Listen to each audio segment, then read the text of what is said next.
ఈ రోజు ఏదో ఒకటి మాట్లాడతాడు, సభ పెడతానంట బట్టలు ఊడదీస్తారంట. నువ్వు రాలేదు కాదు, నేను వస్తా ఊడదీసి చూతురా. మాట్లాడేటప్పుడు ఒళ్ళు దగ్గర పెట్టుకొని మాట్లాడమని చెప్పుండ్రు అధ్యక్ష. మీరు నాకు మాటలు రాక కాదు, మర్యాద సంస్కారము సభ్యత అడ్డం వచ్చి నేను మాట్లాడట్లేదు అధ్యక్ష. ఇవన్నీ మాట్లాడితే వస్తే లెక్క బరాబర్ చెప్పేటోని అధ్యక్ష. ఈరోజు ఈ వేదిక మీద నుంచి స్పష్టంగా తెలంగాణ ప్రజలు నా చిత్తశుద్ధి పట్ల నమ్మకం విశ్వాసం ఉన్నది.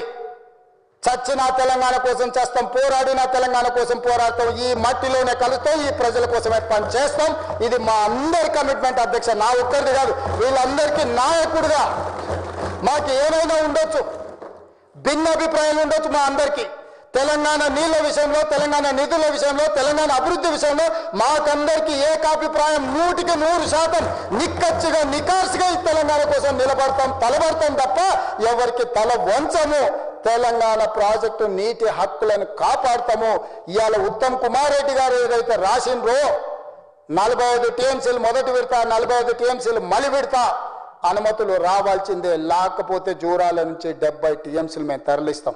ఇవాళ జూరాల నుంచి అక్కడికి మార్చడం వల్ల జూరాల మన ప్రాజెక్ట్, కర్ణాటక నుంచి వచ్చే కృష్ణా జలాలు, భీమా జలాలు మొదట జూరాలనే వస్తాయి. వచ్చినట్టే ఇటే తెచ్చుకుంటే ఎవరు వస్తారో చూస్తా. జగన్మోహన్ రెడ్డి వస్తాడా, చంద్రబాబు నాయుడు గారు వస్తారా, నరేంద్ర మోడీ వస్తాడా ఆపడానికి నేను కూడా చూస్తా అధ్యక్ష. ఇవాళ శ్రీశైలంకు తరలించినందుకే అంతర్రాష్ట్ర ప్రాజెక్ట్ అవడం వల్ల ఈరోజు వాళ్ళు అభ్యంతరం పెట్టడం వల్ల జూరాలలో మనం పనులు చేసుకోలేని పరిస్థితి వచ్చింది అధ్యక్ష. అనుమతి ఇచ్చిండ్రా, సరే సరే, అనుమతి ఇవ్వకపోతే జూరాల నుంచే నీళ్లు తెచ్చుకుంటాం, ఎవరో అడ్డుకుంటారో నేను చూస్తా అధ్యక్ష. తెలంగాణ పట్ల, తెలంగాణ రైతుల పట్ల మా చిత్తశుద్ధిని ఎవడైనా ప్రశ్నిస్తే ఆయన తోలు తీస్తా అన్నాడు కదా అధ్యక్ష. తోలు తీయడమే కాదు, నాలుక కోస్తాం అధ్యక్ష. ఇంకేదైనా మాట్లాడు, ఇంకేదైనా విమర్శించు, మా చిత్తశుద్ధి, మా నిజాయితీ, మా నిబద్ధత అట్లా అడ్డగోలుగా మాట్లాడితే తోలు తీస్తా అన్న వాళ్ళ నాలుక కోస్తా అధ్యక్ష. ఈ పదాలు అన్పార్లమెంటరీ అయితే మీరు రికార్డుల నుంచి తొలగిస్తుండొచ్చు, కానీ ప్రజల మధ్యలో శాశ్వతంగా రిజిస్టర్ చేయడానికి నేను అధికారికంగా ఈ మాట మాట్లాడుతున్నా అధ్యక్ష.